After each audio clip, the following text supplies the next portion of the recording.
Je peux contrôler de façon sommaire le voilage d'un disque de frein à l'aide d'un stylo. Oui, réponse A. Non, réponse B.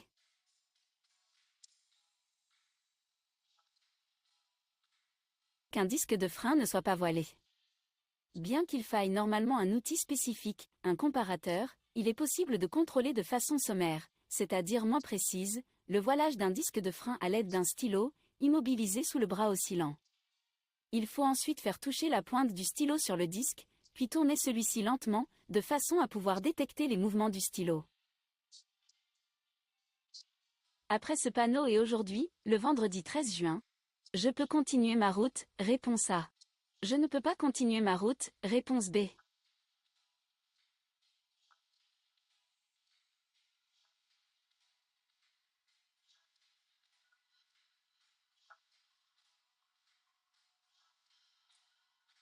« 13 juin.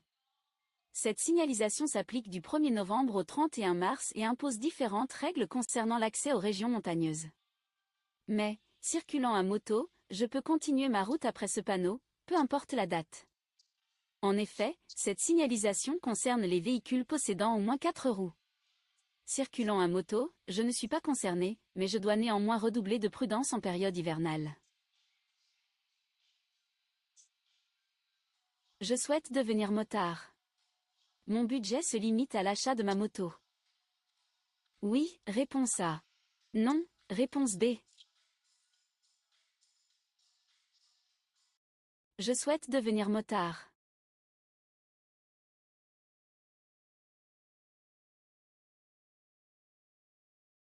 Sur une moto, l'effet gyroscopique est présent à partir d'une vitesse d'environ 10 km/h, réponse A. 20 km/h, réponse B. 30 km/h, réponse C.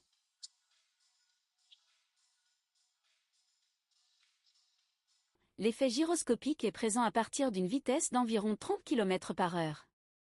La rotation d'une roue engendre un phénomène, appelé effet gyroscopique, qui permet de maintenir la roue en équilibre. Cet effet augmente avec la vitesse de rotation, et s'oppose à la modification de l'axe de rotation du moyeu de la roue.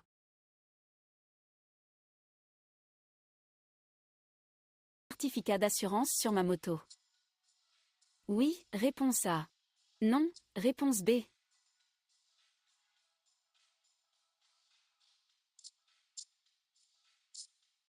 Depuis le 1er avril 2024, la carte verte d'assurance est supprimée pour les véhicules qui doivent être immatriculés. Par conséquent, la compagnie d'assurance ne doit plus envoyer de certificat d'assurance, et il n'est plus nécessaire d'apposer ce certificat sur sa moto.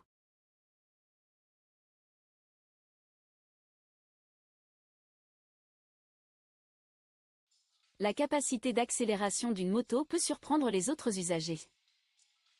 Oui, réponse A. Non, réponse B.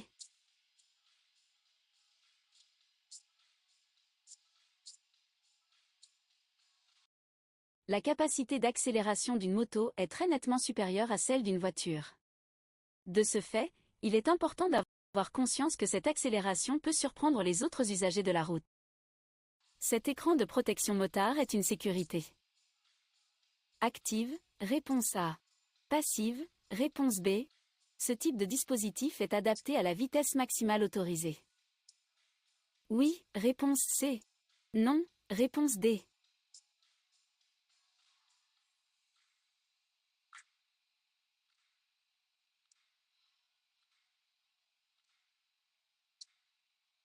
Sécurité passive pour les deux roues est présente au niveau de ce virage. Il s'agit d'un écran de protection motard qui se positionne en dessous de la glissière de sécurité. Cet écran permet de combler le vide entre le sol et le bas de la glissière. En cas de chute, le motard vient heurter cet écran qui le renvoie sur la route. À noter que ce type de dispositif est adapté à la vitesse maximale autorisée au niveau de cette portion de la chaussée. En cas d'excès de vitesse de la part du motard, l'écran de protection risque de ne pas être suffisamment robuste pour assurer son rôle protecteur lors d'un accident. Étant le premier sur le lieu d'un accident impliquant une moto, j'actionne le bouton coupe-circuit de celle-ci. Oui, réponse A. Non, réponse B.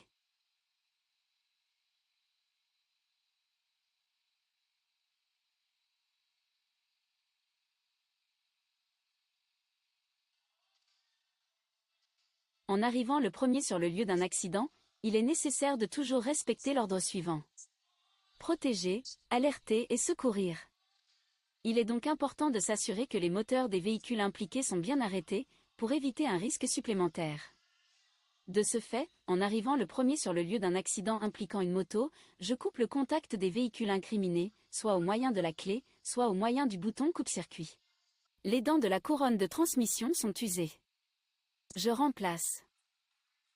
Uniquement la couronne, réponse A. La couronne et la chaîne, réponse B.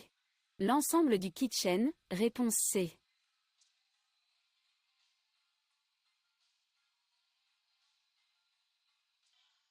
Une transmission par chaîne est composée d'une couronne, d'un pignon et d'une chaîne.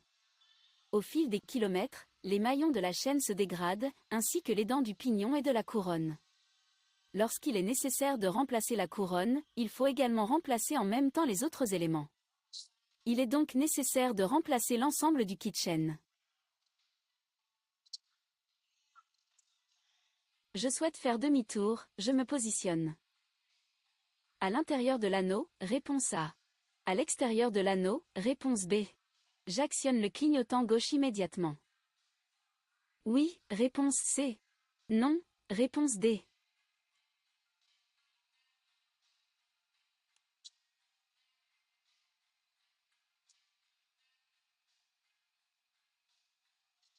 Je souhaite faire demi-tour, je me positionne donc à l'intérieur de l'anneau, c'est-à-dire proche du terre-plein central.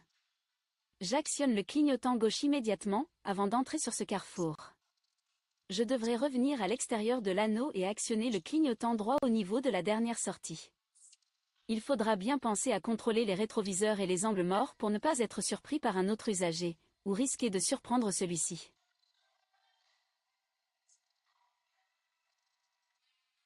Une prise de risque délibérée est souvent présente chez les motards. Modéré, réponse A. Stressé, réponse B. Sportif, réponse C. Transgressif, réponse D.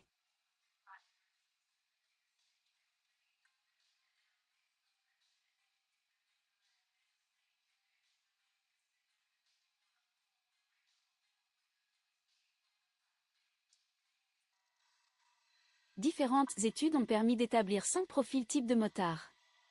Les modérés, les stressés, les sereins, les sportifs et les transgressifs. Une prise de risque délibérée, volontaire, est souvent présente chez les motards sportifs et transgressifs. Circuler à moto, il est obligatoire de porter au minimum des bottes, réponse A. Des gants certifiés, réponse B. Un casque homologué, réponse C. Un blouson, réponse D.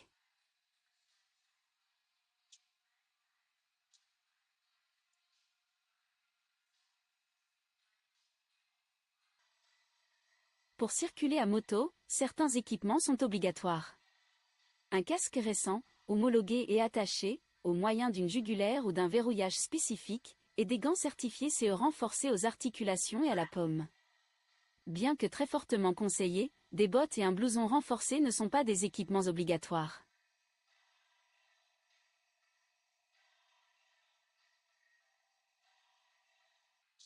Un pneu de type sport possède une gomme tendre, réponse A. Dure, réponse B.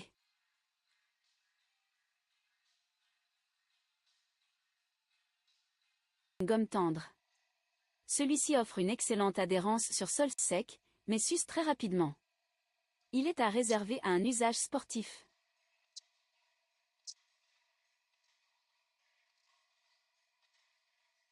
Un freinage d'urgence entraîne la chute du motard dans un cas sur 10, réponse A. Un cas sur 5, réponse B. Un cas sur 2, réponse C.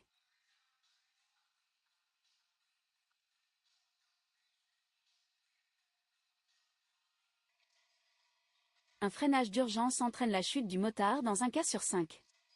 Lors d'un freinage d'urgence, il est nécessaire de freiner en premier lieu la roue arrière. Enfin, lorsque cela est possible, et à faible allure, il est conseillé d'effectuer une manœuvre d'évitement plutôt qu'un freinage d'urgence.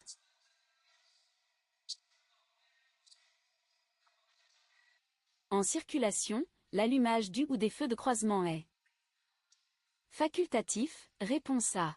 Obligatoire, réponse B.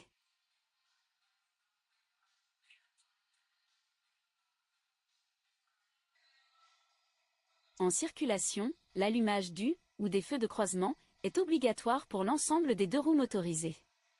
Cette obligation s'applique de jour, comme de nuit. Cela permet d'être plus visible des autres usagers de la route.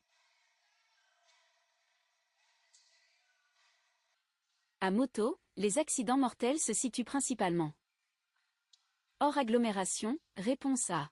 En agglomération, réponse B. Sur les autoroutes, réponse C.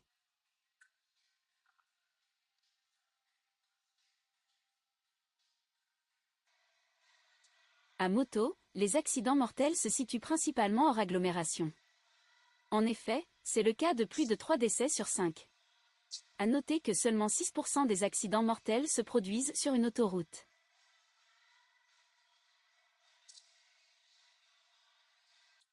Pour garantir ma sécurité et une protection efficace, je peux acheter un casque d'occasion. Oui, réponse A. Non, réponse B.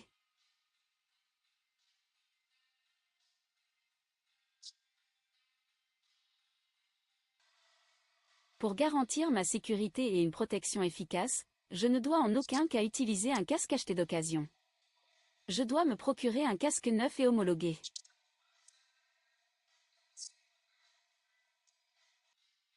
Globalement, les motocyclistes ont tendance à prendre plus de risques que les autres usagers de la route. Oui, réponse A. Non, réponse B.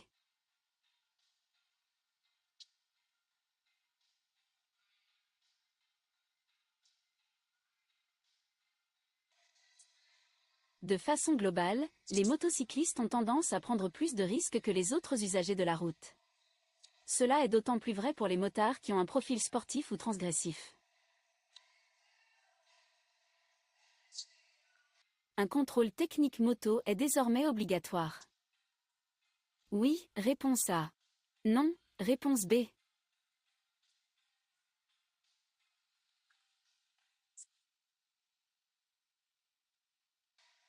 Depuis avril 2024, un contrôle technique moto est désormais obligatoire. Il est déployé de façon progressive. Par exemple, les propriétaires de motos mises en service avant 2017 avaient jusqu'au 31 décembre 2024 pour faire réaliser le contrôle technique. Celui-ci est valable pendant 3 ans, 5 ans pour les motos de collection. Ces trous sur ce disque de frein contribuent à son refroidissement. Oui, réponse A. Non, réponse B.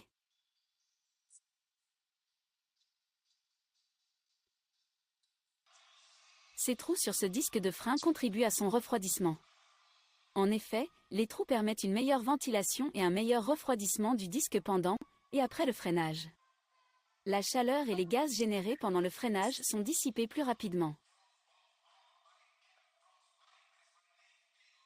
Je suis certain que le conducteur du véhicule gris a détecté ma présence. Oui, réponse A. Non, réponse B. Il existe un risque de collision latérale. Oui, réponse C. Non, réponse D.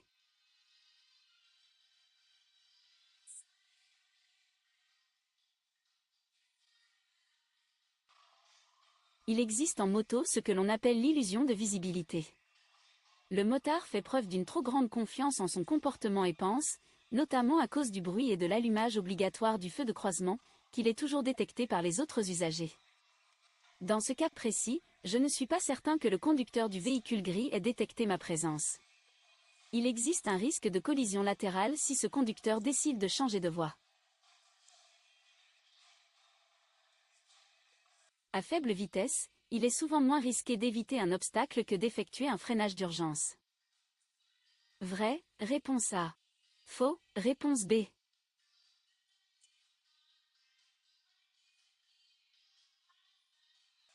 Un freinage d'urgence entraîne la chute du motard dans un cas sur 5. Lors d'un freinage d'urgence, il est nécessaire de freiner en premier lieu la roue arrière. Enfin, lorsque cela est possible, et à faible allure, il est conseillé d'effectuer une manœuvre d'évitement plutôt qu'un freinage d'urgence.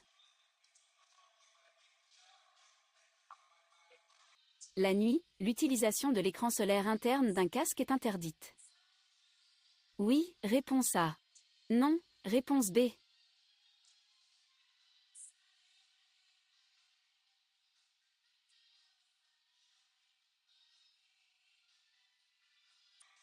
Ce casque est muni d'un écran solaire interne teinté qui facilite la conduite lorsque l'ensoleillement est trop important.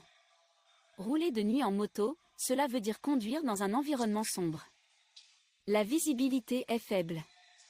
Par conséquent, la nuit, l'utilisation de l'écran solaire interne d'un casque est interdite. Plus la vitesse augmente, plus mon champ de vision augmente, réponse A. Plus mon champ de vision diminue, réponse B. À 100 km/h, mon champ de vision est d'environ 45 degrés, réponse C. 145 degrés, réponse D.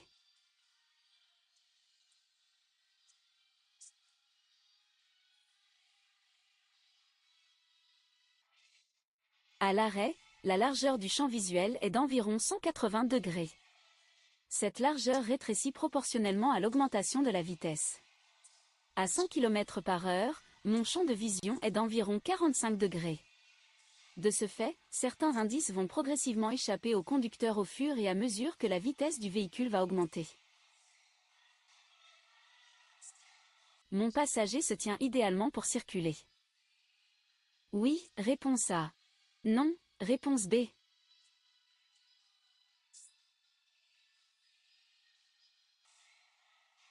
Mon passager ne se tient pas de façon idéale pour circuler à moto. Mon passager doit se rapprocher au maximum de moi de façon à entrer dans le triangle de sécurité.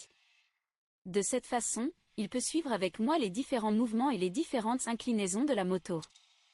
Mon passager se tient donc avec un bras au niveau de ma taille, pour être proche de moi tout en anticipant le recul lié au démarrage, et se tient à la poignée avec la main de l'autre bras, pour anticiper les effets du transfert de masse lors des freinages, c'est-à-dire pour ne pas trop me pousser vers l'avant lors des freinages.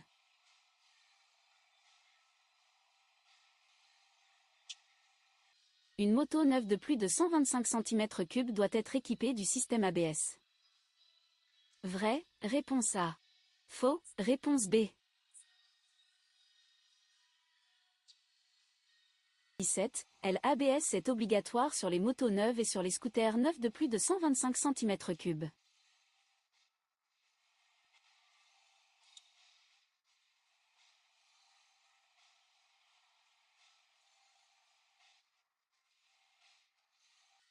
La traversée de rails réduit l'adhérence des pneus d'une moto. Oui, réponse A. Non, réponse B. La traversée doit s'effectuer à très faible allure. Oui, réponse C. Non, réponse D.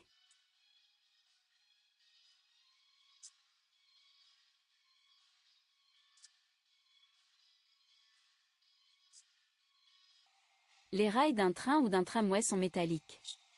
Ceci offre une très faible adhérence.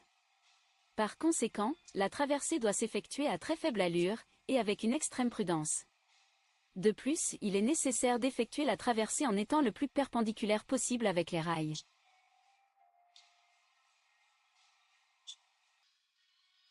Le pneu s'usant le plus rapidement est situé. À l'avant, réponse A. À l'arrière, réponse B.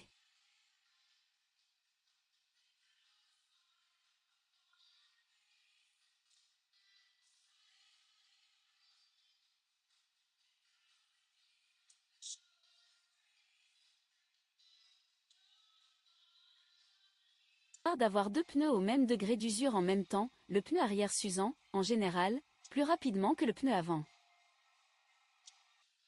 Le port d'un blouson certifié équipement de protection individuelle est obligatoire. Vrai, réponse A. Faux, réponse B. Est conseillé. Vrai, réponse C. Faux, réponse D.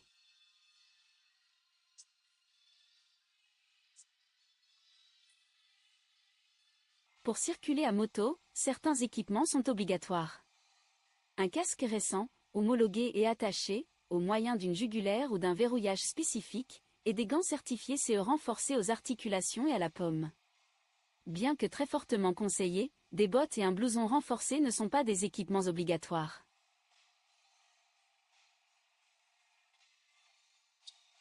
Lors d'un accident grave, le casque est éjecté dans 10% des cas, réponse A. 15% des cas, réponse B.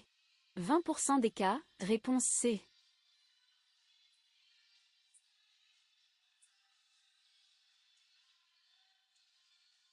Lors d'un accident grave à moto, le casque est éjecté dans environ 20% des cas. Les deux principales causes sont la taille du casque inadaptée à la morphologie du pilote, et la mauvaise fixation de la jugulaire. La répartition des bagages ou le positionnement d'un passager ont une influence importante.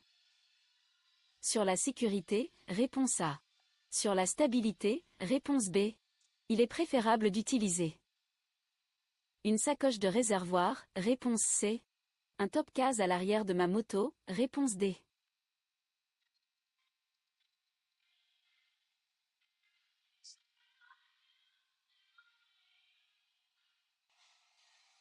Le centre de gravité de ma moto est situé au centre de ce que l'on appelle le triangle de sécurité. Ce triangle isocèle relie les axes des roues avant et arrière au sommet du casque du conducteur. Que ce soit pour l'éventuel passager ou pour les bagages, il faut dans l'idéal être à l'intérieur ou proche du triangle de sécurité. Par exemple, une sacoche sur le réservoir ou des sacoches cavalières modifient peu le centre de gravité. Par contre, un top case situé à l'arrière de la moto modifie de façon plus importante le centre de gravité, car à l'extérieur du triangle de sécurité. Ainsi, la répartition des bagages ou le positionnement d'un passager ont une influence importante sur la sécurité et sur la stabilité de ma moto. Deux motards sont autorisés à circuler de front. Vrai, réponse A. Faux, réponse B.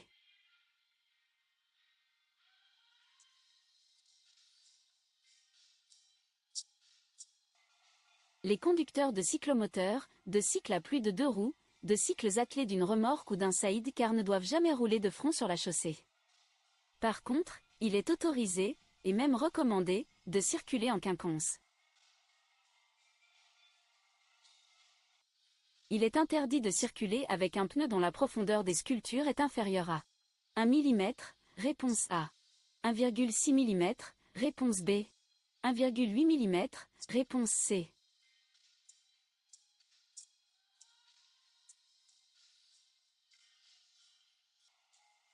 Il est interdit de circuler avec un pneu dont la profondeur des sculptures est inférieure à 1 mm. En dessous de cette cote, on risque des glissades et un mauvais freinage.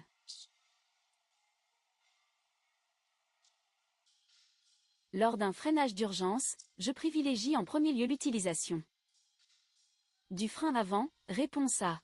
Du frein arrière, réponse B. Un freinage d'urgence entraîne la chute du motard dans un cas sur 5.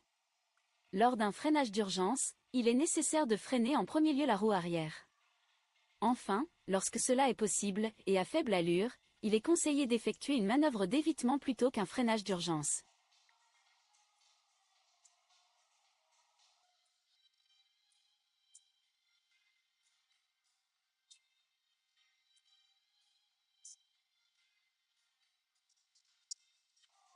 Plus la vitesse est élevée, et plus la modification de l'axe de la roue avant est difficile. En effet, la rotation d'une roue engendre un phénomène, appelé effet gyroscopique, qui permet de maintenir la roue en équilibre. Cet effet augmente avec la vitesse de rotation, et s'oppose à la modification de l'axe de rotation de la roue. Pour vaincre cet effet en virage, par exemple, il faut donc exercer sur le guidon un effort d'autant plus important que l'allure est élevée.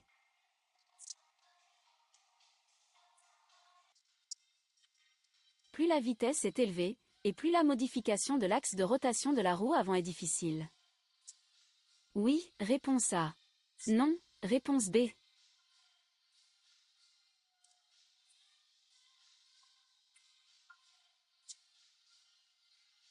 Pour suivre une trajectoire précise, il est nécessaire de fixer la sortie du virage, réponse A. De balayer différents points, réponse B.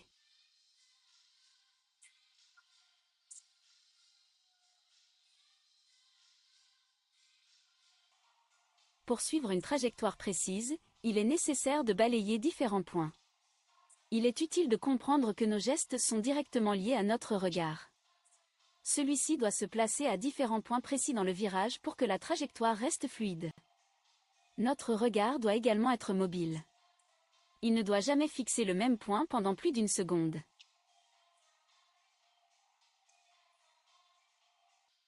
Si un motard est blessé dans un accident, il est préférable de lui ôter son casque pour l'aider à respirer. Oui, réponse A. Non, réponse B.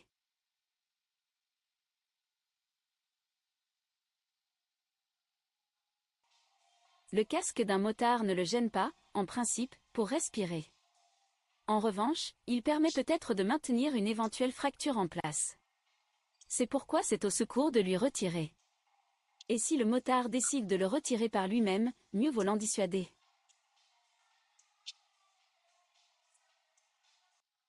Je m'arrête immédiatement pour ne pas masquer le passage piéton. Oui, réponse A. Non, réponse B. Je continue à surveiller le trafic derrière moi. Oui, réponse C. Non, réponse D.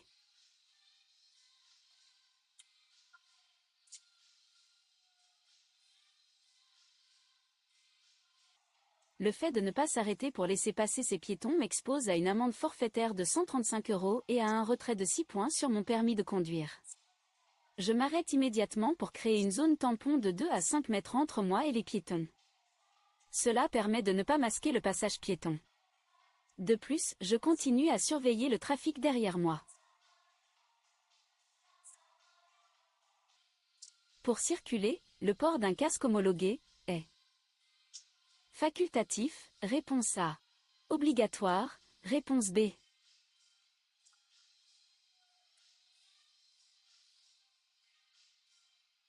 Porter un casque homologué est attaché, au moyen d'une jugulaire ou d'un verrouillage spécifique. Cette obligation est également applicable à un éventuel passager. La circulation interfile des motos est interdite en cas de travaux. Oui, réponse A. Non, réponse B. Est interdite en cas d'accident. Oui, réponse C. Non, réponse D.